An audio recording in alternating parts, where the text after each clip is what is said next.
Nothing says good morning like a vehicle brushing past your elbow at 30 miles per hour. It's comforting to know that while society has rules, commuting has vibes. This episode includes me almost entering traffic headfirst due to poor observation, and later almost getting doored by someone who clearly thinks mirrors are optional. Throw in a hit and run for good measure, and we've got a full set. Ah yes, the daily commute, cars, buses, and a toddler on a bicycle playing high-stakes chicken. Look at him, eyes full of mischief, helmet slightly askew, a true rebel without a nap schedule. I yield, knowing full well you never win against a tiny human with nothing to lose and a juice box waiting at the finish line.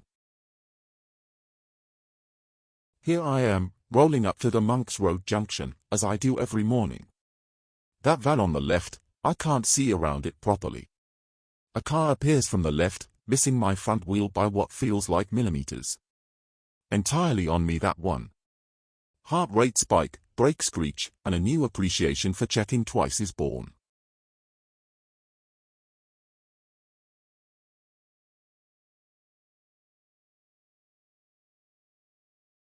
And here, in its natural habitat, the unsuspecting cyclist narrowly avoids a surprise attack from the rare and dangerous urban Dorus Maximus.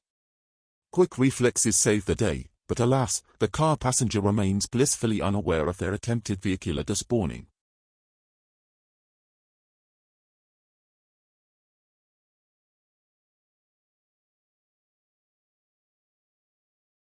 Ah yes, presenting this year's undisputed champion of multitasking, the driver who's mastered the delicate art of operating a vehicle and doom-scrolling at the same time. Watch in awe as they steer with a casual elbow nudge while fully committed to that group chat about absolutely nothing. Eyes flickering between the road and their phone like a moth in a disco, they bravely ignore every single thing around them as well as the basic principle of human survival. Truly, a shining example of how not to be in charge of a moving metal box. Give it up, folks, it takes real skill to be this dangerously distracted.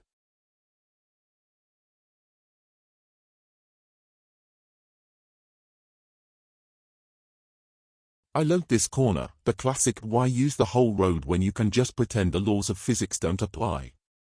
Bonus points for almost inventing a new sport, cyclist bowling.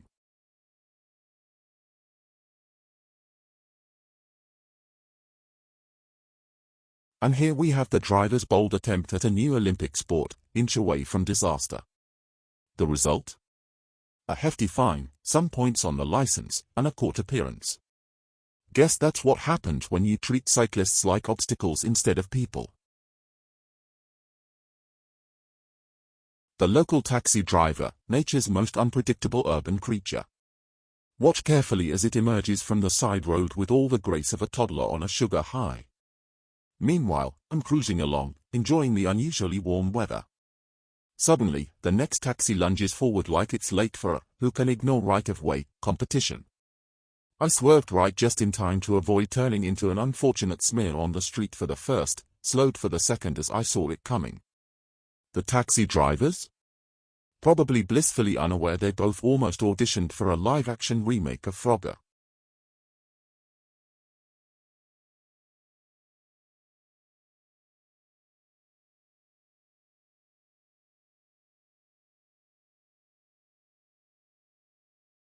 Here's a lesson in the art of waiting at a red light, and an absolute masterclass from Mr. White Van, who clearly misunderstood the concept of personal boundaries, bless his little cotton socks. Creeping closer and closer like it's a race, although I don't know who he's racing, until, at the green light, the only thing they win is the title of most likely to yell at you for existing. Nothing like a well-timed exit and a shouting match at the end of a working day.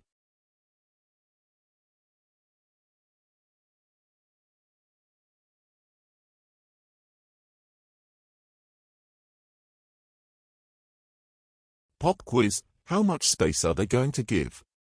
Contestant 1, polite, swings wide. Thanks buddy. Contestant 2, decent effort, a solid B+.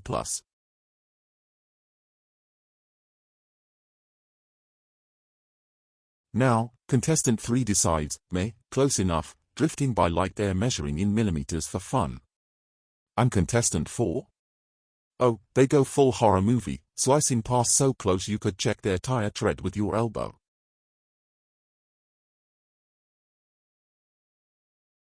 Ah yes, the classic "I didn't see you there" because looking is optional when turning towards a cyclist.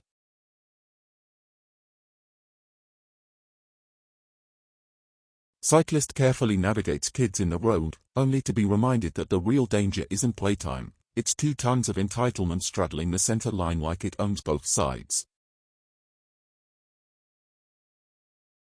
For the record, parking or driving in a mandatory cycle lane during its hours of operation is a traffic offense. And no, I was just stopping for a second doesn't magically make it safer. Here, our cyclist is about to enter a mandatory cycle lane, the kind that's legally reserved for bicycles only. You can tell from the solid white line. But wait, plot twist. A car decides it's their turn to try cycling, by parking directly in the lane. Brilliant.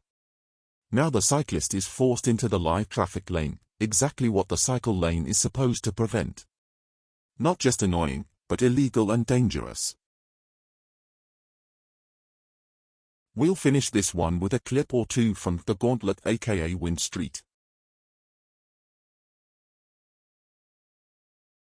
Some drivers will squeeze by regardless. This one and the next had ample opportunity to drive safely, be patient and get on with their day. Instead they saw an obstacle and gambled with my safety. The rear-facing camera gives a better perspective of just how close these passes are.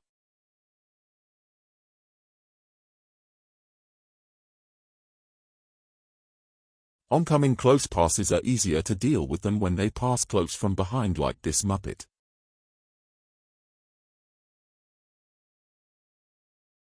Closing the gap as he passed so closely I could smell the passenger's breath.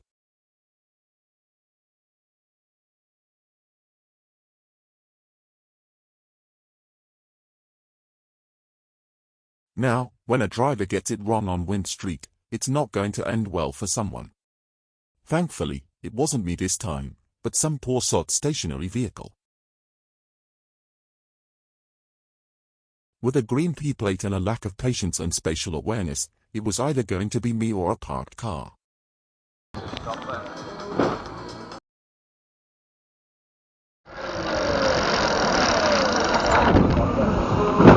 I left a note for the car owner and got a call a couple of days later. I gave them the reference for the report so that they could make a complaint and a claim. If you're still here, congratulations, you've made it through a commute that included more threats to life and limb than most action films. No one yielded, everyone passed too close, and one person forgot that doors open into traffic. I know full well that the real danger isn't the roads, it's the people using them. Until next time, I'll be riding like everyone's actively trying to despawn me. Because they might be. You'll stay safe and look out for each other on the roads.